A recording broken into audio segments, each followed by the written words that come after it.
আফ্রিকাতে, বিশেষ করে যে গাম্বিয়ার কথা বলছি, গাম্বিয়াতে বাড়ি চুকসের।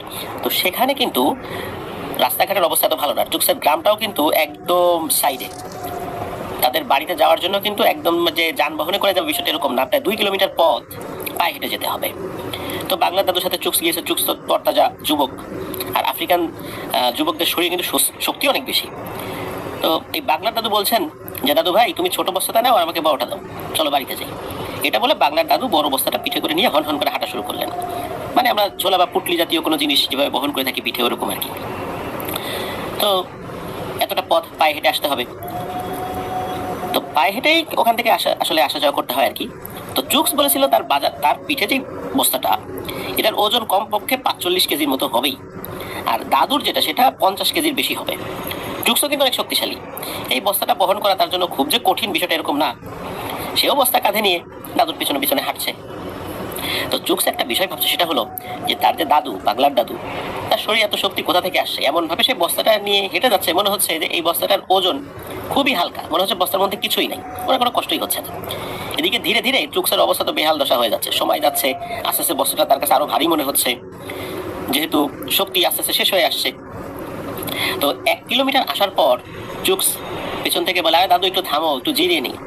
তখন দাদু থামে আর চুকসে উদ্দেশ্য করে বলে যে দাদু ভাই, তোমার মতো বয়সে এরকম 3-4টা বস্তা নিয়ে মাইলের পর মাইল একাই হেঁটে গেছি, তুমি কেমন যুবক বলো, এতটুকু হেঁটে হাঁপিয়ে গেলে। এই বলে দাদু হাসতে থাকে। তখন চুকসের মেজাজটা কিঞ্চিত গরম হয়, সে বস্তা কাঁধে নিয়ে আবারও দ্রুত হাঁটতে থাকে। এবার বাংলার দাদু তার পেছন পেছন আসছে। তখন দাদু চুকসকে বলে যে দাদু ভাই তোমাকে একটা জিনিস দেখাই দিল, তোমার আর কষ্ট হবে না। এটা বলে দাদু কাউকে উদ্দেশ্য করে বলে, কিরে তুই দেখছিস না আমার দাদু ভাইয়ের কষ্ট হচ্ছে, যা গিয়ে বস্তাটা ধর। এটা বলার সাথে সাথে চুকস ফিল করে তার কাঁধে থাকা বস্তাটা একদম হালকা হয়ে গেছে। তার মনে হলো তার পিঠে কিছু নেই, অথচ বস্তা তার পিঠের উপরে ছিল, আর সেটা সে ধরেও রেখেছিল। কিন্তু মুহূর্তের ভেতরে এমন একটা ভারী জিনিস তোলার মতো পাতলা হয় কি করে? তো কি হলো বুঝে উঠতে পারে না চুকস। ওর কাছে মনে হলো ওর বস্তাটা কোনো এক অদৃশ্য শক্তি ধরে রেখেছে। চুকস বুঝতে পারে ওর দাদুর সাথে থাকা জিনটা ওর বস্তা ধরে রেখেছে, আর সেই জন্য এখন এটাকে আর ওইরকম ওজন মনে হচ্ছে না। চুকস তখন ভয় পেয়ে যায় আর বস্তার মুখ ছেড়ে দিয়ে দৌড়াতে থাকে। আর তখন পেছন থেকে বাংলার দাদু চুকসকে বলতে থাকে, আরে দাদু ভাই ভয় নাই, আমি আসি তো এখানে। কিন্তু কে শোনে কার কথা, চুকসও দৌড়াচ্ছে। কিছুক্ষণ দৌড়ানোর পর চুকস পেছনে ফিরে তাকায়, আর সে যেটা দেখতে পায় সেটা দেখে সে আরো ভয় পায়। চুকস দেখে তার পেছনে শূন্যের উপর ভেসে ভেসে ওই বস্তাটাও আসছে। এটা দেখে চুকস আবার দেয় ভৌ দৌড়, ডানে বামে না থাকে এক দৌড়ে বাড়ি চলে আসে। এসে তার দাদিকে ডাকতে থাকে। মজার ব্যাপার হলো চুকসের সাথে সাথে বস্তাটাও চলে আসছে তার বাড়িতে, বাড়ির উঠোনে, এবং উঠোনে এসে বস্তাটা থামে এবং মাটির উপর নেমে যায়। তো দাদি তো ঘর থেকে বের হয়ে জিজ্ঞেস করে কি হয়েছে। তখন চুকস বলে আর কি, এই দেখো আমার সাথে কি এরকম রসিকতা করলো দাদু। তখন দাদি জিজ্ঞেস করে যে কি হয়েছে। তখন এর মধ্যে আবার দাদুও চলে আসছেন। তখন দাদু বলে এই ঘটনা, বাজার নিয়ে আসতে ওর কষ্ট হচ্ছিল তাই একটু সাহায্য করলাম আর কি। আর ও ভয় পেয়ে গেছে, দৌড়ে চলে আসছে। তো এটা শোনার পর দাদা দাদি দুজনেই হাসতে থাকে। তো চুকস তো রেগে আগুন হয়ে যায়, সেখান থেকে চলে যায় তার ঘরে। এটা ছিল চুকসের একটা অভিজ্ঞতা। এবার বলবো চুকসের দেখা একটি ঘটনা। এটা তার নিজের সাথে ঘটেনি, তবে সে নিজের চোখে দেখেছে। এটা সাল 2018 বা 19 সালে এরকম একটা হবে আর কি। চুকসের এক প্রতিবেশী জানায় যে তাদের বাড়িতে চুরি হয়েছে, আর চোরকে তারা চেনে। কিন্তু হঠাৎ করে তো কাউকে চোর বলা ঠিক হবে না, আর প্রমাণও তো নাই, নিশ্চিত প্রমাণ না থাকা সাপেক্ষে তাকে চোর বলে ধরা যাচ্ছে না। তারা সন্দেহ যেটা করছে সেই অনুযায়ী ওই ব্যক্তি চোর হবে। এখন বাংলার দাদু এমন কিছু যাতে করে যাতে করে চোর ধরা পড়ে। এখানে একটা কথা বলে রাখা ভালো, আফ্রিকাতে চোর ধরার অনেক পদ্ধতি রয়েছে, যেটা অনেক কবিরাজ বা তান্ত্রিক তাদের কবিরাজি বিদ্যার মাধ্যমে করে থাকে। এতে চোর ধরা পড়ে, আর এই বিষয়গুলো ওখানকার লোকজন বিশ্বাসও করে। তো চোর ধরার জন্য অনেকে আফ্রিকান বিভিন্ন কবিরাজের শরণাপন্ন হয়ে থাকে।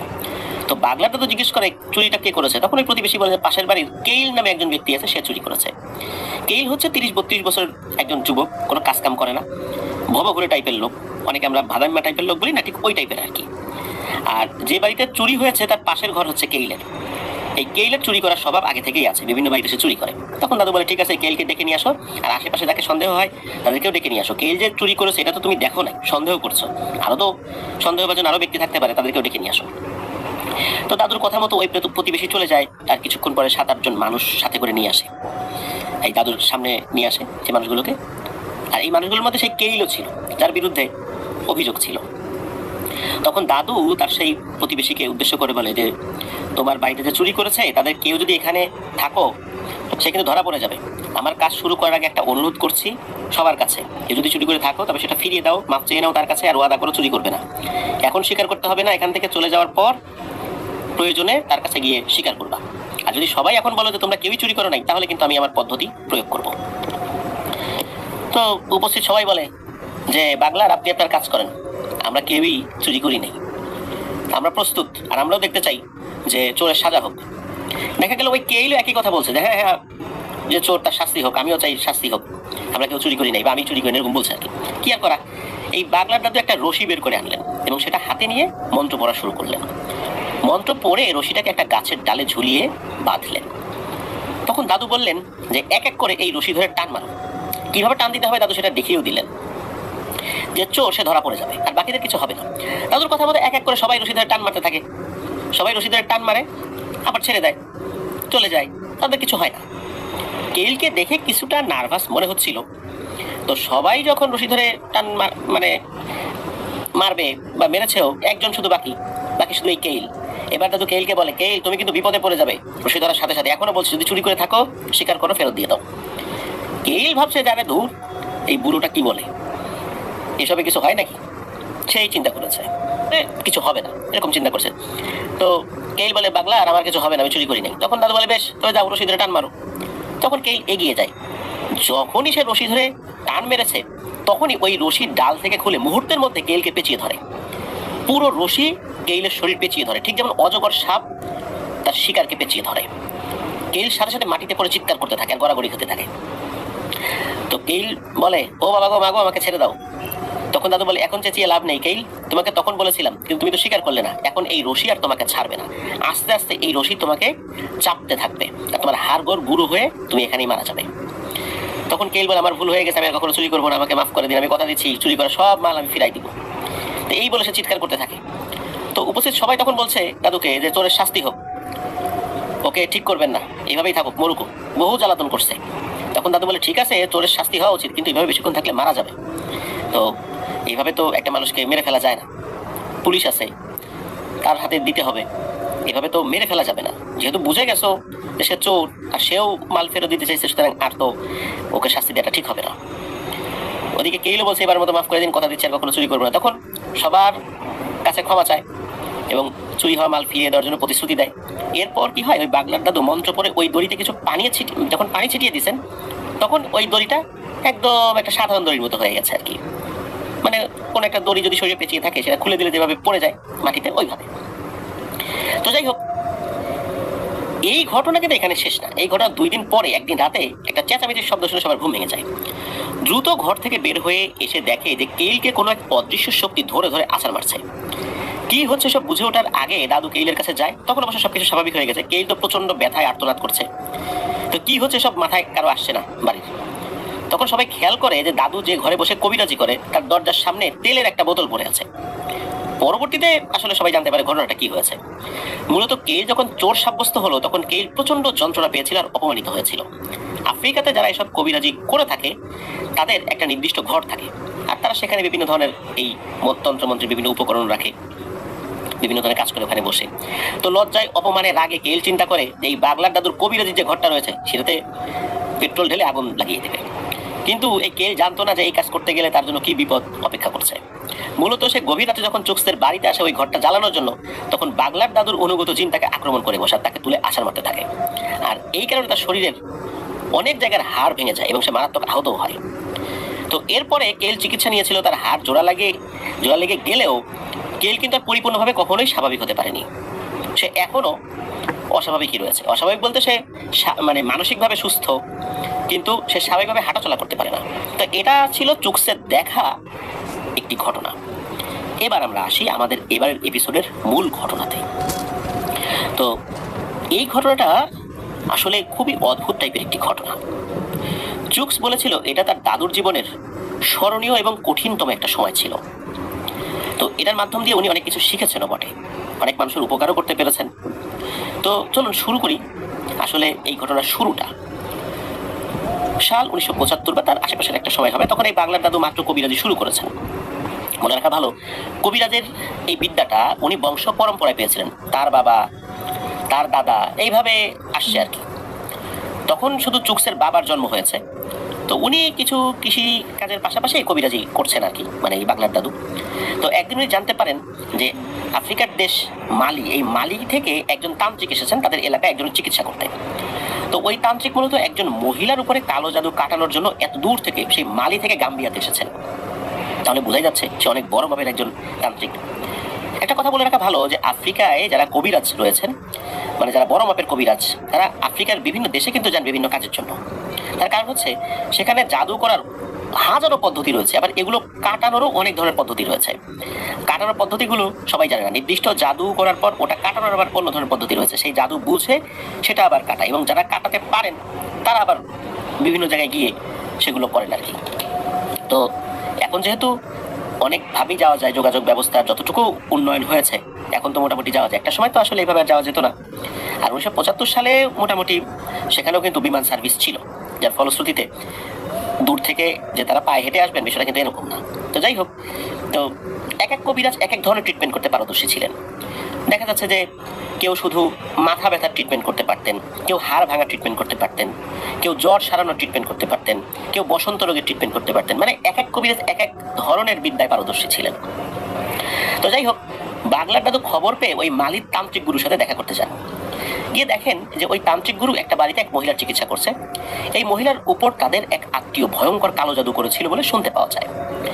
ওই মহিলার সমস্যা হচ্ছে উনি কিছু খেতে পারেন না, আর পেটে ভয়ঙ্কর যন্ত্রণা হয়। মহিলা দিনে দিনে শুকিয়ে যাচ্ছেন না খেতে পেরে। অনেক কবিরাজ দেখিও কোনো লাভ হয়নি, কারণ তার উপরে ভয়ঙ্কর এক কালো জাদু করেছে তারই এক আত্মীয়। অবশেষে মালি থেকে এই তান্ত্রিককে আনা হয়েছে তার চিকিৎসার জন্য। যাই হোক, বাংলার দাদু গিয়ে দেখেন ওই তান্ত্রিক গুরু একটা শুকনো ফুল আগুনে পুড়িয়ে ছাই বানিয়ে নিলেন, তারপর সেটাকে পানির সাথে গুলিয়ে খাইয়ে দিলেন ওই মহিলাকে। ওই ফুলের ছাই মিশ্রিত পানি খাওয়ার সাথে সাথে ওই মহিলা বমি করেন, আর যখন উনি বমি করেছেন তখন ওনার বমির সাথে তাজা রক্ত আর কিছু মাংসের টুকরো বেরিয়ে আসে। এরপর ওই মহিলা দুর্বল হয়ে যান এবং শুয়ে থাকেন। তারপর তার মাথায় পানি ঢালা হয়। অল্প সময়ের মধ্যে ওই মহিলা আগের থেকে বেশ সুস্থতা বোধ করেন এবং অন্যদের সাথে কথাও বলতে থাকেন যে তিনি আগের থেকে অনেক ভালো ফিল করছেন। এরপর তাকে খাবার দেওয়া হয়, অনেক খাবার উনি খান। বেশ কিছুদিন পর উনি পেট ভরে খাবার খাচ্ছেন, মূলত খাবার উনি খেতেই পারেন নাই বেশ কিছুদিন। তখন তান্ত্রিক বলেন, যাক, বিপদ কেটে গেছে, এখন থেকে আর কোনো সমস্যা নেই, ও খেতে পারবে। পরবর্তীতে ওই তান্ত্রিক গুরু সবাইকে বলেন যে এই মহিলাকে একটা নবজাতক শূকরের বাচ্চার মাংস দিয়ে কালো জাদু করা হয়েছিল। এই নবজাতক শূকর দিয়ে নাকি অনেক ভয়ঙ্কর কালো জাদু করা হয়, আর যার উপর এটা করা হয় সে নাকি না খেতে খেতে মারা যায়। তবে ভয়ঙ্কর ব্যাপার এখানেই শেষ নয়, সবচেয়ে ভয়ঙ্কর ব্যাপার হচ্ছে এই জাদু কাটানোর একমাত্র পদ্ধতি হচ্ছে এক ধরনের বিশেষ ফুল, যেটা গুঁড়ো করে পানির সাথে মিশিয়ে খাওয়ালে এই মাংস বমির সাথে বের হয়ে আসবে। এখন একটা ব্যাপার রয়েছে, এই ব্যাপারটা জানলে প্রিয় লিসেনার্স আপনারা আসলেই অবাক হবেন। সেটা হচ্ছে যে যার উপরে জাদু করা হয় এই মাংস নাকি স্বপ্নের মাধ্যমে তাকে খাওয়ানো হয়, আর তখনই এই মাংসটা তাদের শরীরে ঢুকে যায়।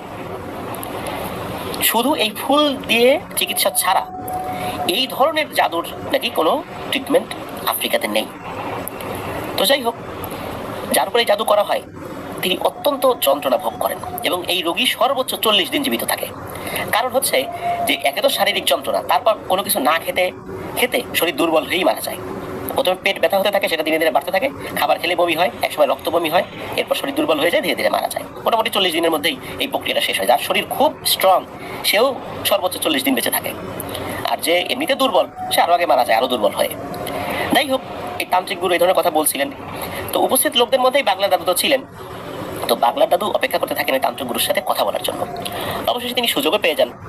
তো নিজের পরিচয় দেন, উনি বলেন যে উনি টুকটাক কবিরাজি শিখছেন বা শিখেছেন, বংশ পরম্পরায় শিখেছেন।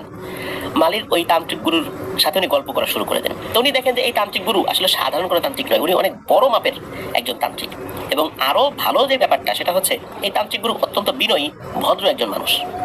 যদিও বা ব্ল্যাক ম্যাজিক করেন, কিন্তু তার কথাবার্তায় মানে চালচলনে খুবই ভদ্র এবং বিনয়ী বলে মনে হচ্ছে। এবং দেখা যায় যে এই টাইপের লোকজন বেশ অহংকারী হয়, কাউকে পাত্তা দেয় না। কিন্তু এই বাংলাদেশে দেখলেন যে না, উনি টোটালটাই ব্যতিক্রমী।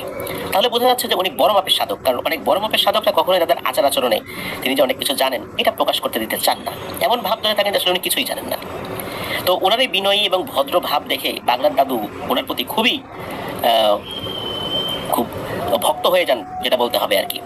আর বাগলার দাদুর কথাবার্তায় ওই তান্ত্রিক গুরুও বাগলার দাদুকে খুব স্নেহ করতে থাকেন, কারণ ওই তান্ত্রিক গুরুরও বেশ বয়স হয়েছিল। এক পর্যায়ে বাগলার দাদু বলেন যে, গুরুজি, আমি যদি আপনার কাছে জ্ঞান শিক্ষা করতে চাই, আপনি কি শেখাবেন? আমি যদি আপনার দেশে যাই মাঝে মাঝে, আপনি কি শেখাবেন? তখন উনি বলেন যে, ঠিক আছে, তুমি যেও, অবশ্যই আমার জানা যা যা আছে আমি সেগুলো পর্যায়ক্রমে শেখানোর চেষ্টা করব। তো এরপরে কেটে যায় প্রায় 20টি বছর। ততদিনে বাগলার দাদু ওই তান্ত্রিক গুরুর সান্নিধ্যে অনেক বড় একজন কবিরাজ হয়ে উঠেছেন। এই 20 বছরে অনেকবার গেছেন কিন্তু ওই মালির তান্ত্রিক গুরুর কাছে। যান, মাসখানেক থাকেন, আবার চলে আসেন, যেহেতু ওনার পরিবার ছিল, এদিকে ওনার ক্ষেত খামার রয়েছে, এগুলো মাসখানেকের জন্য দায়িত্ব দিয়ে কাজ গুছিয়ে উনি যেতেন, আবার ফেরত আসতেন। তো একবারে শিখে তো আসা সম্ভব না, ওনার পরিবার আছে, বাচ্চা কাচ্চা আছে, স্ত্রী আছে, তো ওই তান্ত্রিক গুরু জানতেন। তো এইভাবে অল্প অল্প করে 20 বছরে ওনার কাছ থেকে অনেক জিনিস উনি শিখেছেন। তো এবার আসি 2000 সালের একটি ঘটনায়। একদিন বাগলার দাদুর কাছে খবর আসে তার গ্রামের একজন মোড়ল শ্রেণীর লোক, যার নাম হচ্ছে মার্কাস, সে খুব অসুস্থ, তার পেটে অনেক ব্যথা, কিছু খেলে বমি হয়ে যাচ্ছে। মার্কাস নাকি ডাক্তার তো দেখিয়েছে, অনেক কবিরাজও দেখিয়েছে, তারা তাদের মতো করে ট্রিটমেন্ট করেছে, কিন্তু কোনো ফল হচ্ছে না। বিষয়টা মার্কাসের কাছে খুবই অস্বাভাবিক লাগছে, আর উনি মৃত্যুর প্রহর গুনছেন। তো বাগলার দাদুর কাছে এসে দেখা করার মতো শারীরিক শক্তি তার এখন আর নাই। বাগলার দাদু নিজে গিয়ে যেন তার সাথে দেখা করেন, যেহেতু মার্কাস গ্রামের একজন সম্মানিত ব্যক্তি, আর বাগলার দাদুকে উনি ডেকে পাঠিয়েছেন, অনুরোধ করেছেন। তো খবর পেয়ে উনি সব কাজ ফেলে দ্রুত এই মার্কাসকে দেখার জন্য ছুটে যান। গিয়ে দেখেন যে মার্কাস অনেক অসুস্থ, উনি বিছানায় শুয়ে আছেন। তো মার্কাসের সাথে কথা বলে উনি বুঝতে পারেন তারপর কালো জাদু করা হয়েছে। তো দাদু মার্কাসকে জিজ্ঞেস করে, আচ্ছা, আপনি কি স্বপ্নের মধ্যে খুব অল্প দিনের মধ্যে কিছু খেয়েছেন, স্বপ্নে এরকম কোনো কিছু? তখন মার্কাস বলে যে 6-7 দিন আগে স্বপ্নের মধ্যে উনি কিছু মাংস খেয়েছেন, তবে কিসের মাংস এটা উনি বলতে পারেন না। মূলত তার পর দিন থেকে ওনার এই অসুস্থতা শুরু হয়েছে। তখন দাদু বুঝে যান যে আজ থেকে 20 বছর আগে গ্রামের এক মহিলার উপর যে জাদু করা হয়েছিল, আর এটা চিকিৎসা করার জন্য তার তান্ত্রিক গুরু মালি থেকে এখানে এসেছিলেন, নিশ্চয়ই এটা সেটাই, সেই পদ্ধতিতে তার উপর জাদু করা হয়েছে। আর এই পদ্ধতিতে যদি কারোর উপর জাদু করা হয়, এটা চিকিৎসা করার জন্য একমাত্র উপায় হচ্ছে সেই ফুলটা। বাগলার দাদু তখন মার্কাসকে বলেন যে, আপনার উপর যে কালো জাদু করা হয়েছে, এই জাদু কাটানো খুবই কঠিন। এক ধরনের ফুল রয়েছে, সেটা প্রয়োজন হবে এই জাদু কাটাতে, কিন্তু সমস্যা হচ্ছে এই ফুল সংগ্রহ করা খুবই কঠিন থেকে কঠিন কাজ। আপনাকে অপেক্ষা করতে হবে যতদিন পর্যন্ত এই ফুল আমি সংগ্রহ করছি ততদিন পর্যন্ত, এছাড়া বিকল্প আর কোনো উপায় নাই, কোনো পদ্ধতি অবলম্বন করে জাদু কাটানো যাবে না। তখন মার্কাস বলেন, বেশি সময় লাগলে আমি তো মরেই যাবো, দ্রুত করো বাগলার, যত টাকা লাগে নাও, কিন্তু আমাকে বাঁচাও। কিন্তু দাদু বলেন যে, আমি আসলে নিরুপায়, আমি চাইলেও এই ফুল সহজে আপনাকে এনে দিতে পারবো না। এই ফুল পেতে হলে আমাকে কঠিন থেকে কঠিনতম সাধনা করতে হবে, আমাকে 22 থেকে 23 দিন সময় দিতে হবে, তাছাড়া আমি কিচ্ছু করতে পারবো না। আমি কেন, দুনিয়ার কোনো কবিরাজি কিছু করতে পারে না এইটার এগেনস্টে। তখন মার্কাস বলেন, এতদিন আমি মারা যাবো। তখন দাদু বলেন যে, আমি আমার তান্ত্রিক গুরুর কাছ থেকে যে ধরনের বিদ্যা শিখেছি, তাতে করে তান্ত্রিক গুরু যদি ওই ফুল আমাকে দিতেন তাহলে কোনো কাজ হতো না। এই ফুলে একটা বিশেষত্ব রয়েছে, এই ফুল যার কাছে থাকবে শুধু সেই চিকিৎসা করতে পারবে, সে অন্যকে দিলে এটা আবার হবে না। যার জন্য আমি আমার তান্ত্রিক গুরুর কাছ থেকে এই ফুলটা নিতে পারিনি, বা উনি দিলেও কোনো কাজ হতো না। এই ফুল দিয়ে চিকিৎসা করতে হলে যিনি চিকিৎসা করবেন তাকেই সাধনা করে এই ফুলটা অর্জন করতে হবে, এটাই সবচাইতে বড় সমস্যা। যার কারণে আমি চাইলেও আমি এখন আমার তান্ত্রিক গুরুর কাছে আপনাকে নিয়ে যেতে পারবো না, কারণ উনি এখন জীবিত আছেন কিনা আমি জানি না, আর ওনার কাছে সেই ফুল এখনো আছে কিনা সেটাও একটা বিষয়, মাঝখান থেকে অনেকটা সময় চলে যাবে। এই জন্যই আমি এই সাধনাটা করতে চাই, কারণ অনেকদিন থেকে ইচ্ছা ছিল এই সাধনাটা আমি করব। যেহেতু আপনার এই সমস্যা, আমার নিজের ইচ্ছা থেকেই আমি এই কাজটি করতে চাই। আর আপনি মারা যাবেন না, আমার তান্ত্রিক গুরু বলেছিলেন যে যদি কখনো এই ধরনের সময় লাগে তাহলে বিশেষ এক ধরনের তরল খাবার, যেটা ভিটামিন রয়েছে, মিনারেলস রয়েছে, সেই কিছু খাবার খেতে হবে, তাহলে আপনি দুর্বল হয়ে মারা যাবেন না। আপনি এখনো 30 থেকে 34 দিন সুস্থ থাকতে পারবেন, তবে দুর্বল হতে থাকবেন আস্তে আস্তে, কিন্তু মারা যাওয়ার মতো অবস্থা আপনার হবে না। এতটুকু বলেন আর কি বাগলার দাদু, তাকে সাহস দেন। তো ওই মার্কাস উনিও বাগলার দাদুর কথায় একটু আশ্বস্ত হন। তো এরপর কিছু তরল জাতীয় খাবার, আফ্রিকান কিছু তরল জাতীয় খাবার যেগুলো খেলে শরীরের শক্তি হয়, ভিটামিন মিনারেল যেগুলো রয়েছে আর কি, তো ওই বিশেষ কিছু খাবার উনি বলে দেন আর কি, এটা অনেকেই খায় আর কি আফ্রিকাতে। তো এটা খেলে পেটের ব্যথাও কিছুটা কমবে আর যন্ত্রণা কম হবে। আর পেটের ব্যথা কমার জন্য বাংলার দাদু কিছু কবিরাজি ট্রিটমেন্ট দিয়েছিলেন, এবং এই সময়ের মধ্যে এই পদ্ধতিগুলো অবলম্বন করতে হবে। আর বাংলার দাদু যেটা করার সেটা উনি করবেন। তো 2000 সালের দিকে তখন চুকস কিন্তু খুব ছোট, খুবই ছোট। আর তখন এই যে আমরা যে নরকের পিশাচ ঘটনাটি বলেছিলাম, যেখানে চুকসের ফুপু মারা গিয়েছিল, তখন সেই ফুপুও ছোট আর কি, ফুপু চুকসের থেকে একটু বড় বয়সে আর কি। তো যাই হোক, এখন তো বাগলার দাদু সেই ফুল সংগ্রহ করবেন। মালির ওই তান্ত্রিক গুরু বাগলার দাদুকে বলেছিলেন এই ফুল কোনো সাধারণ ফুল নয়, এটা যে কোনো পাহাড়ের মাথার উপরে ফোটে সেখানে গিয়ে সংগ্রহ করে আনতে হবে সেটা এরকমও না। এই ফুল ফোটে শুধু একটি মাত্র ফুলের বাগানে। আর এই ফুলের বাগান হচ্ছে জিনেদের দেশে একটা শক্তিশালী জিনের রাজার বাড়িতে রয়েছে এই ফুলের বাগান। আর এই ফুলের বাগানে প্রবেশ করা মানুষ তো দূরের কথা, কোনো জিনেরাও এটা পারবে না। এই ফুল সংগ্রহ করার একটি উপায়, সেটা হচ্ছে এই জিনের বাচ্চার মেয়ে রয়েছে, তার নাম হচ্ছে লুলুফিয়ন। মূলত এই ফুলের বাগানটা লুলুফিয়নের হাতে গড়া, এটা দেখাশোনা সে নিজেই করে। এই জিনেদের রাজকন্যা লুলুফিয়ন যদি কাউকে নিজে থেকে এই ফুল এনে দেয় তবেই শুধু এটা পাওয়া সম্ভব। যদি কেউ কখনো চুরি করেও তাহলেও কোনো কাজ হবে না এই ফুল দিয়ে। শুধু লুলুফিয়ন নিজে থেকেই যদি এটা দেয় তাহলেই কাজ হবে। এই জন্য লুলুফিয়নকে ডেকে আনতে হয়, তাকে বোঝাতে হয়। আর সে যদি বোঝে, তাকে মানানো যায়, সে যদি দেয় তাহলে ভালো, আর তা না হলে কিন্তু বিপদ। আর ভয়ঙ্কর এক সাধনা করে তাকে ডাকতে হয়। মালিক তান্ত্রিক গুরু বাগলার দাদুকে কিন্তু এই পদ্ধতিটা শিখিয়ে দিয়েছিলেন যে তোমার যদি কখনো এরকম প্রয়োজন হয়, যে পদ্ধতি আমি সংগ্রহ করেছি, তুমি এই পদ্ধতিতে এই লুলুফিয়নকে ডাকতে পারো। পুরো প্রক্রিয়াটা বলেছিলেন যে কিভাবে এই জিনেদের রাজকন্যা লুলুফিয়নকে ডাকা যাবে। তো বলে রাখা ভালো, এই লুলুফিয়ন অবশ্য আফ্রিকার একটা শব্দ, যার খুব সম্ভব অর্থ যে ফুলের রাজকন্যা বা ওরকম কিছু। এই রাজকন্যার নাম যে লুলুফিয়ন এটা নিশ্চিতভাবে বলা যায় না, তবে জিনেদের দেশে তাকে নাকি লুলুফিয়ন বলে ডাকা হয়। তার আসল নাম কি এটা অবশ্য বাগলার দাদু বলতে পারেন নাই। তো যাই হোক, এই লুলুফিয়নকে ডাকার জন্য একটা ভয়ঙ্কর সাধনা করতে হবে। আর এই সাধনা করার জন্য কিন্তু খুব সাহসী হওয়া প্রয়োজন। বাগলার দাদু তো এমনিতেই সাহসী ছিলেন, এটা নিয়ে কোনো সন্দেহ নেই। তো সাধনা চলাকালীন অনেক বাধা বিপত্তি আসবে, সেগুলো দেখে ভয় পেলে বা ঘাবড়ে গেলে কিন্তু মৃত্যু নিশ্চিত। কি কি বাধা আসতে পারে এটা কিন্তু বাগলার দাদু চিন্তা করে রেখেছিলেন। তারপরেও সবকিছু তো চিন্তা মাফিক হয় না, তাই না? চিন্তার বাইরেও তো অনেক কিছু ঘটে যায়। তো যাই হোক, মালির তান্ত্রিক যেই গুরু ছিলেন, সেই তান্ত্রিক গুরুর যেই পদ্ধতি, সেই পদ্ধতি ধারাবাহিকভাবে তো সেটা মেনটেন করতে হবে। প্রথম যে পদ্ধতি, সেই অনুযায়ী বাগলার দাদু মার্কাসের বাড়ি থেকে সোজা বাজারে চলে যান দাদুর কিছু শিষ্যকে সাথে নিয়ে। সেখান থেকে 20টা বড় বড় মাটির কলসি বা ওই জাতীয় কিছু কিনে আনেন আর কি। তো বাড়িতে এসে দাদু কলসিগুলো পানি ভর্তি করে সেগুলোর মুখে দড়ি বেঁধে মন্ত্র পড়ে সেগুলোকে এক এক করে গাছের উঁচু ডালের সাথে ঝুলিয়ে রাখেন। এভাবে 20টা পানি ভর্তি কলস গাছের উপরে উনি ঝুলিয়ে রেখেছেন। এতটা উপরে রেখেছেন যাতে করে কারো নাগালের মধ্যে সেটা না থাকে, হাত দিয়ে যদি কেউ এটা ধরতে না পারে। সাধনার প্রথম কাজ এটা শেষ করেছেন। শেষ করে রাতের জন্য অপেক্ষা করতে থাকেন দাদু। দাদুও খুব এক্সাইটেড, কারণ উনি জীবনে প্রথমবারের মতো লুলুফিয়নকে ডাকবেন। তো রাতে খাওয়া দাওয়া শেষ করে দাদু দাদিকে বলেন যে বাড়ির সবাইকে ডাকতে। তো সবাই যখন আসে তখন দাদু বলেন যে আমার একটা কাজ রয়েছে, আজ থেকে টানা 21 দিন আমি বাড়ির বাইরে বসে সাধনা করব আর ফিরবো ভোরের আলো ফোটার পরে। চিন্তার কোনো কারণ নেই, আমি এই কয়দিন একটা নির্জন জায়গায় বসে আমার সাধনা করব। তোমরা সবাই সাবধানে থাকবে, প্রয়োজন ছাড়া কেউ ঘর থেকে বের হবে না। আর বের হলেও ভুলেও ওই গাছের দিকে যাবে না, মানে যেই গাছের কলসিগুলো ঝুলানো রয়েছে ওই গাছের ওখানে। সবাই বলে ঠিক আছে, যাবো না। তখন দাদুদের পরিবারের সংখ্যা, মানে পরিবারের সদস্যের সংখ্যা হচ্ছে 8 জন। চুকস, তার ছোট ফুপু, তখনও চুকসের বোনের জন্ম হয়নি, আর দাদা দাদি মানে বাগলার দাদু, তারপরে দাদি, তারপর চুকসের মা বাবা, এসব মিলায় আসলে টোটাল 8 জন ছিল। কিন্তু যাই হোক, আমরা এবার জানবো কিভাবে সাধনা করেছিলেন দাদু।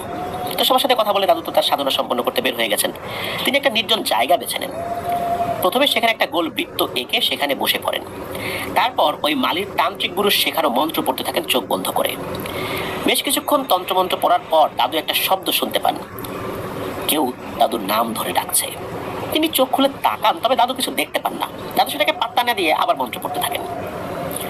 একটু পরে দাদু আবার সেই শব্দ শুনতে পান। দাদু আবার চোখ খুলে তাকান, এবার দাদু কিছু দেখতে পান না। তবে এবার কেউ তাকে পুরুষালী কণ্ঠে বলছে, ওরে নির্বোধ বাগলার, তুই এটা কি করছিস? তোর কি প্রাণের মায়া নেই? তুই জানিস তুই যা করছিস তার জন্য তোর মৃত্যু হতে পারে? তোর কি মরার কোনো ভয় নেই রে বাগলার? দাদু কথার কোনো উত্তর না দিয়ে উনি ওনার মতো করে তার মালির তান্ত্রিক গুরু শিখিয়ে দেয়া যে পদ্ধতি অনুযায়ী মন্ত্র পড়তে থাকেন। ওদিকে সেই অদৃশ্য সত্তা তাকে বারবার সাবধান করতে থাকে, কিন্তু দাদু এক মনে উনি ওনার কাজ করেই যাচ্ছেন ওখানে বসে। এভাবে চলতে থাকে সারা রাত। একসময় ভোরের আলো ফুটে ওঠে, তখন দাদু সেখান থেকে উঠে বাড়ির দিকে রওনা হয়। বাড়িতে ঢুকে দাদু সবার আগে সেই গাছের নিচে যান এবং সেখানে গিয়ে দেখেন একটা কলস মাটি থেকে নিচে পড়ে গেছে। দাদু তখন বুঝতে পারেন যে তার সাধনা ঠিকঠাক কাজ করছে। মূলত মালির ওই তান্ত্রিক গুরু দাদুকে বলেছিলেন এই কলস ভর্তি পানি প্রতি রাত্রে একটা করে নিচে পড়ে ভেঙে গেলে, এই কলস ভেঙে গেলে বা নিচে পড়ে গেলে ধরে নেবে তোমার সাধনা ঠিকঠাক হচ্ছে।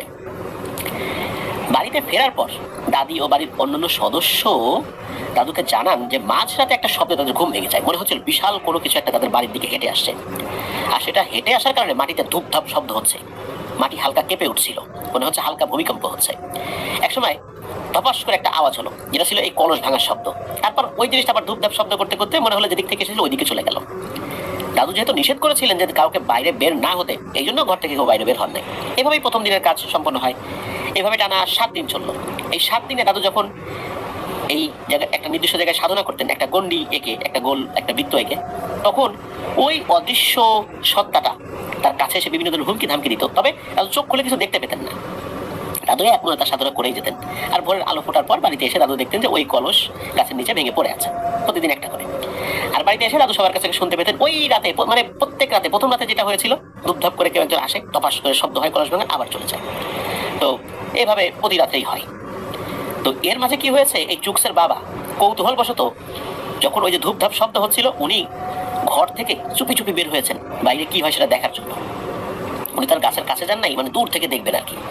তো উনি যেটা দেখতে পান সেটা দেখে উনি মারাত্মক ভয় পেয়ে এক দৌড়ে ঘরে গিয়ে দরজা লাগিয়ে দেন।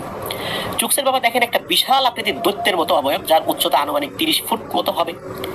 সেটা শারীরিক গঠন মানুষের মতো হলে মুখটা গরিলার মতো। তো সেটা ওই গাছের নিচে এসে কুজো হয়ে একটা কলস ধরে এক টানে মাটিতে ফেলে দিল। মানে এমন ভাবে টান দিল দইটাও ছিঁড়ে গেল, কলসটা মাটিতে পড়ে গেল। মানে মাটিতে ফেলে দিয়ে ওই জিনিসটা ভেঙে দিয়ে সে যেদিক দিয়ে এসেছিল ওই দিকে চলে গেছে। এবং সম্পূর্ণ কাজটা করলো মাত্র কয়েক সেকেন্ডের ভেতরে। মানে ওই কলসটা ধরা, টান দেয়া, ছুঁড়ে ফেলা, এটা কয়েক সেকেন্ড লেগেছে। তারপর সে যেভাবে হেঁটে এসেছিল ওইভাবে চলে গেল। তো এসব শোনার পর সেদিন দাদু চুকসের বাবাকে অনেক বকাঝকা করেছিল, এটা চুকস জানিয়েছিল। কারণ হচ্ছে যে ওই অবয়বটা যদি চুকসের বাবাকে একবার দেখতে পেত তাহলে নিশ্চিত মেরে ফেলতো। যেহেতু চুকসের বাবা গাছ থেকে বেশ দূরে ছিল, এই জন্য দেখতে পাইনি। আর সে এক দৌড়ে চলে গিয়েছে, এইটাও ওই অবয়বটা দেখতে পাইনি। দেখলে নিশ্চিত মেরে ফেলতো, ঘর ভেঙে হলেও তাকে বের করে মেরে ফেলতো। তো যাই হোক, সাধনার 8ম রাতের কথা। 7 রাত তো উনি কিছুই দেখেন, খালি অদৃশ্য সত্তার কথা শুনেছেন। বরাবরের মতো 8ম রাত্রে দাদু তো চোখ বুজে বসে মন্ত্র পড়ছেন। বাকি 7 দিন উনি যেখানে বসে সাধনা করেছিলেন ঠিক ওখানেই বসে।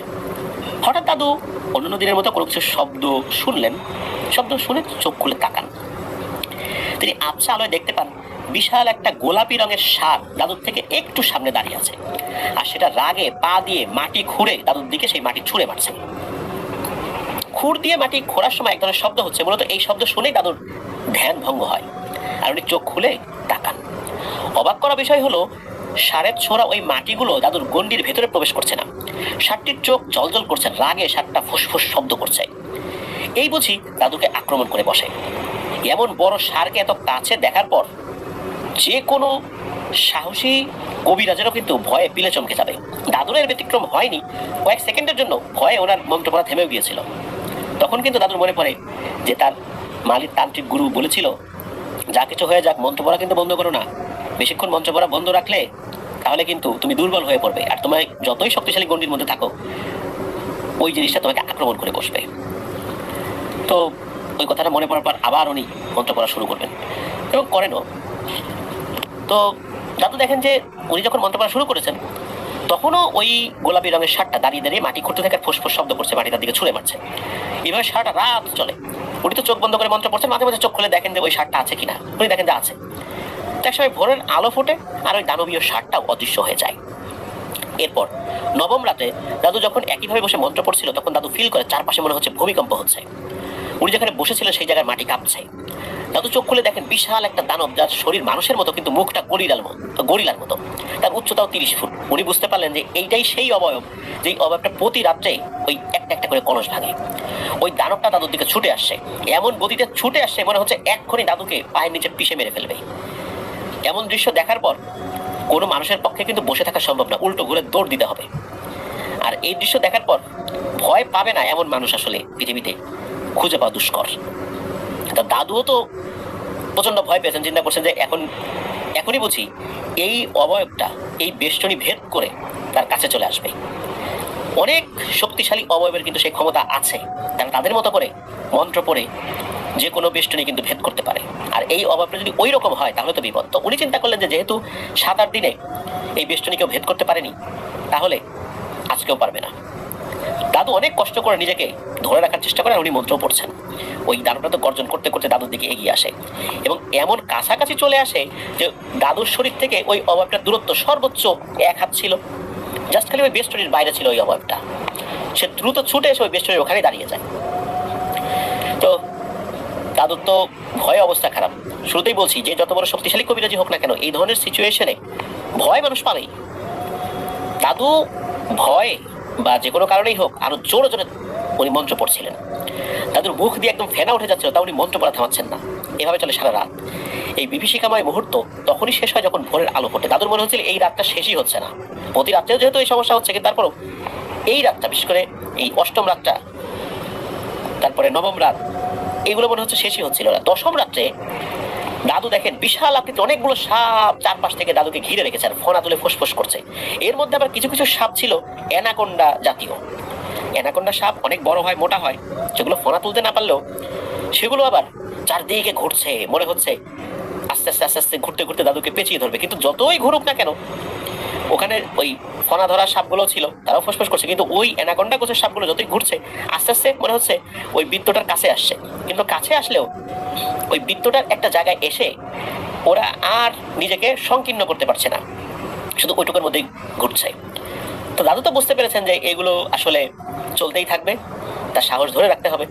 তো দাদু তার কাজ চালিয়ে যেতে থাকেন। এইভাবে টানা 20 রাত উনি বিভিন্নভাবে, কখনো সাপ, কখনো বাঘ, কখনো সিংহ, কখনো দানব, কখনো মহিষ, বিভিন্ন রূপে বিভিন্ন ভাবে তাকে ভয় দেখানোর চেষ্টা করানো মানে করেছে আর কি। কিন্তু দাদু উনি সাহসের সাথে সেগুলো মোকাবেলা করেছেন। এবার 21তম দিন, এর মধ্যে কিন্তু ওই 20 দিনে কিন্তু 20টা কলস ভেঙে গেছে। আর প্রতি রাত্রে কিন্তু ওই যে সেই অবয়বটা ধূপধাপ শব্দ করে আসে, ভেঙে দিয়ে চলে যায়। এর মধ্যে কিন্তু শুধু একবারই চুকসের বাবা বের হয়েছিল, এর ভিতরে কিন্তু আর কোনো সদস্য ওই পরিবারের বের হয় নাই। তো 21তম দিনে দাদু একটা বিশেষ মালা বানান। এই মালাটা ছিল হাড় এবং পাথর দিয়ে। এটা কিসের হাড় বা কোন বিশেষ পাথর এটা অবশ্য জানা যায়নি। তো মালাটা বানিয়ে দাদু সেটা দাদির কাছে রেখে দেন এবং তাকে বলে যে যত্ন করে রেখে দাও, আমি চাইলে দিও। এরপর দাদু কিছু সময় ঘুমিয়ে নিয়ে অন্যান্য কাজ করতে পারেন, যেহেতু উনি কৃষি কাজ করতেন। তো দাদু প্রথমে ওই মার্কাসের কাছে যান, গিয়ে দেখেন যে মার্কাস না খেতে পেরে একদম কঙ্কালের মতো হয়ে গেছে, কোনো রকমে বেঁচে আসছে। মানে সে কোনো মতো বেঁচে আছে, ওই যে তরল পদার্থগুলো তাকে খাওয়ানো হচ্ছিল। তার কথা বলার শক্তিও নাই তখন। তখন দাদু মার্কাসকে বলে যে আগামীকাল তোমার চিকিৎসা করা হবে আর তুমি সুস্থ হয়ে যাবে। আমি আমার সাধনায় সফল হব বলে আমার দৃঢ় বিশ্বাস জন্মে গেছে, কারণ আমি আমার সাধনা এখন পর্যন্ত ঠিকঠাক মতো করতে পেরেছি। এরপর দাদু বাড়িতে চলে আসেন আর তার কাজকর্ম করতে থাকেন। 21তম রাত্রে, সেদিন রাত্রে খাওয়া দাওয়া শেষ করে বাগলার দাদু দাদিকে বলেন, কই গো সেই মালাটা দাও, আমার সময় হয়ে গেছে, আমাকে যেতে হবে। তো দাদুর কথা মতো দাদি সেই মালাটা নিয়ে দাদুর হাতে দিল। তারপর বাগলার দাদু চলে গেলেন সেই নির্জন জায়গায় যেখানে বসে তিনি সাধনা করতেন। তিনি প্রতিদিনের মতো গন্ডি কেটে তার ভিতরে বসে চোখ বুজে মন্ত্র পড়ছেন। কিছুক্ষণ পর উনি কোনো কিছুর উপস্থিতি বুঝতে পেরে চোখ খুলে দেখেন সেই গোলাপি ষাঁড়টা তার সামনে দাঁড়িয়ে আছে, যেটা উনি প্রথমবার দেখেছিলেন সাধনার 8ম রাত্রে। তবে সেদিনের দেখা সেই ষাঁড়টি ছিল বিশাল আকৃতির, আর আজকের এই ষাঁড়টা অন্যান্য সাধারণ ষাঁড়ের মতোই, তবে রংটা গোলাপি। সেদিন ষাঁড়টা ছিল অনেক রাগান্বিত এবং তার উচ্চতা ছিল অনেক বড়, আর আজকের ষাঁড়টা স্বাভাবিক ষাঁড়ের আকারেই, আর ষাঁড়টা একদম নীরব শান্ত। দেখে মনে হচ্ছে এটা দাদুর গৃহপালিত ষাঁড়। দাদু তখন মালাটা নিয়ে উঠে দাঁড়ান এবং মন্ত্র পড়তে পড়তে তার বেষ্টনী থেকে বের হয়ে ওই মালাটা ষাঁড়ের গলায় পরিয়ে দেন। মালা পরানোর সাথে সাথে এই ষাঁড়টা এক সুন্দরী নারীর রূপ ধারণ করে। তো মালির তান্ত্রিক গুরু দাদুকে বলেছিলেন, এই মালা তুমি যখন ওই গোলাপি ষাঁড় রূপী লুলুফিয়নের গলায় পরাবে, তখন লুলুফিয়ন এক নারীর রূপে তোমার সামনে ধরা দেবে, আর তখন সে কিছু সময়ের জন্য তোমার বশে চলে আসবে। সবসময় কিন্তু সে বসে থাকবে না। হলো তাই ষাঁড়টা একটা সুন্দরী নারীর রূপে দাদুর কাছে ধরা দিল। তখন লুলুফিয়নকে দাদু সম্মান জানালেন। তো লুলুফিয়ন রেগে দাদুকে বলে ওঠেন, এই বাকলার, তুই আমার কাছে কি চাস? তুই জানিস না আমাকে বশ করা যায় না? আমি কিছু সময়ের জন্য তোর বশ হয়েছি সত্য, কিন্তু তুই আমাকে কেন রেখেছিস দ্রুত বল। তোর বলা যদি আমার মনোভূত হয় তাহলে আমি চিন্তা ভাবনা করবো, তা না হলে তুই কিন্তু এখন তোর বৃত্ত থেকে বের হয়ে এসেছিস, আমি তোকে এখানেই মেরে ফেলবো। তখন দাদু খুব সম্মানের সাথে বলেন, হে রাজকুমারী লুলুফিয়ন, আপনাকে বশ করার কোনো ইচ্ছা আমার আগেও ছিল না, এখনো নাই, ভবিষ্যতেও হবে না। আমি বড়ই নিরুপায় হয়ে আপনাকে স্মরণ করতে বাধ্য হয়েছি, যার জন্য আমি জীবনের ঝুঁকি নিয়েছি। আর আমি আমার নিজের জন্য নেই নাই, আমি একজন মানুষকে, নিরাপরাধ মানুষকে বাঁচানোর জন্য নিয়েছি। আমার একটা বিশেষ জিনিস লাগবে যেটা আপনার কাছেই আছে। তখন লুলুফিয়ন বলে, আচ্ছা বল কি সেটা। তখন দাদু বলেন যে আপনার বাগানের ফুল আমার লাগবে। ফুলের কথা শুনে লুলুফিয়ন একটু হেসে দেন। হেসে দেওয়ার সাথে সাথে দাদু বুঝতে পারেন যে আসলে লুলুফিয়ন কিছুটা নমনীয় হয়েছে আর কি। তখন লুলুফিয়ন হেসে দিয়ে বলে, আমি তো আমার বাগানের ফুল সহজে কাউকে দেই না, তুই বল তো ফুল দিয়ে তুই করবিটা কি, তোর অসৎ উদ্দেশ্য নেই তো। তখন দাদু সব ঘটনা খুলে বলেন। সব শোনার পর লুলুফিয়ন বলে, আচ্ছা ঠিক আছে যা, তুই তো আসলে একজনের জন্য চেয়েছিলি, একজন না, আমি তোকে 21টা ফুল দিব। তুই ভালো মানুষ, তোর কথাবার্তা ভালো লেগেছে, তুই অন্যের জন্য জীবন ঝুঁকির মধ্যে ফেলেছিস, যা তোকে 21টা ফুল দিচ্ছি, তুই এক একটা ফুল দিয়ে একজন রোগীরই চিকিৎসা করাতে পারবি, আর 21 জনকে তুই এই ধরনের রোগের চিকিৎসা করাতে পারবি 21টা ফুল দিয়ে, কিন্তু এরপরে আর পারবি না, তুই একটু অপেক্ষা কর, আমি আসছি। এই বলে রাজকুমারী লুলুফিয়ন অদৃশ্য হয়ে যায়। 4 থেকে 5 মিনিট পরেই আবার সেই সুন্দরী নারীর বেশেই লুলুফিয়ন ফেরত আসে 21টা ফুল হাতে নিয়ে। এমন ধরনের ফুল বাংলার দাদু আগে কখনো দেখেন নাই। সেই ফুলের সুঘ্রাণ আসলে ওরকম ছিল কিনা বা কি ধরনের সুঘ্রাণ ছিল এটা দাদু বলতে পারেন নাই। ওই রকম সুঘ্রাণও ছিল না, এতটুকু বলেছেন আর কি, যে খুব সুঘ্রাণে চারদিকে ছড়িয়ে পড়েছে সেই মানে পরিবেশটা অন্যরকম বিষয়, এরকম না। তো রাজকুমারী লুলুফিয়ন ফুলগুলো দাদুর হাতে দিয়ে বলেন যে এই ফুলগুলো যত্ন করে রেখে দিস, 100 বছর পার হয়ে গেলেও এই ফুলের গুণাগুণ নষ্ট হবে না, এটা শুকিয়ে যাবে, এটা সত্য, তবে নষ্ট হবে না। আর আমি এখান থেকে চলে গেলে তুই কখনোই আর আমাকে ডাকতে পারবি না, আর ডাকলেও আমি কখনোই তোর সাথে দেখা করবো না, আর তোকে ভয় দেখানোর জন্য আমার কোনো জিন আসবে না এখানে, সুতরাং আমাকে আর ডাকার চেষ্টা করবি না। আমি কোনো মানুষের সাথে তার জীবদ্দশায় শুধু একবারই দেখা করি, দ্বিতীয়বার আমি কারোর সাথে দেখা করি না। আর এই বাগানটা আমার নিজ হাতে করা, আর আমি এই বাগানটা গড়েছি শুধু মানুষের উপকার করার জন্য, আর আমি সেই মানুষের কাছেই এসে ধরা দিই যারা অন্যের উপকারের জন্য নিজের প্রাণটা ঝুঁকির মুখে ফেলে, যার কারণে তোকে আমি আমার অনুগত জিনদেরকে দিয়ে পরীক্ষা করেছি, দেখেছি যে তোর সাহস কতটুকু, তুই তোর সাহসের পরীক্ষায় পাশ করেছিস। আর চূড়ান্ত দিন আমি আসলাম, এসে তোর কথা বিস্তারিত শুনলাম, শোনার পর আমার কাছে মনে হয়েছে এই জন্য আমি তোকে দিলাম। তো আমি এখন চলে যাব, বিদায় জানাচ্ছি তোকে। জীবনে তুই আমার দেখা এই একবারই পেয়েছিস, আর কখনো পাবি না। তো লুলুফিয়নকে বাংলা দাদু সম্মান জানান, লুলুফিয়নও সেই সম্মান গ্রহণ করেন এবং দাদুকেও বিদায় জানিয়ে লুলুফিয়ন অদৃশ্য হয়ে যায়। দাদু ফুলগুলো নিয়ে বাড়িতে চলে আসেন। পরের দিন দাদু ওই 21টা ফুলের ভিতর থেকে একটি ফুল দিয়ে এই মার্কাসকে সুস্থ করে তোলেন। মালির তান্ত্রিক গুরু শেখানো নির্দিষ্ট পদ্ধতিতে মার্কাস সাথে সাথে যে সুস্থ হয়ে গেছিল বিষয়টা এরকম না, কারণ তার শরীর এতটা দুর্বল হয়ে গেছিল এই ধকলটা পার হতে সময় লাগবে, তবে সে আস্তে আস্তে সুস্থ হয়ে গেছিল, 1 মাসের মতো সময় লেগেছিল পুরোপুরি একদম স্বাভাবিক জীবনে ফেরত আসতে। তো এইভাবেই শেষ হয় দাদুর জীবনের ভয়ঙ্কর এক সাধনা। দাদু 21টা ফুল দিয়ে উনি মানুষের উপকার করেছিলেন। আর এই লুলুফিয়নকে ডাকার যে পদ্ধতি এটি খুবই কঠিন, শুধু বাহ্যিক কিছু পদ্ধতিগুলো আমরা জানতে পেরেছি, কিন্তু ইন্টারনাল যে পদ্ধতিগুলো রয়েছে সেটা বাংলা দাদু কাউকে বলেন না। তো এটি ছিল ঘটনা। লিসেনার্স, আসলে আমরা জিনেদের জগৎ সম্পর্কে কতটুকুই বা জানি? রহস্যে ঘেরা এই জগৎ, এখানে অনেক জিনিস আছে যে জিনিসগুলো দিয়ে অনেক জটিল রোগের চিকিৎসা হয়।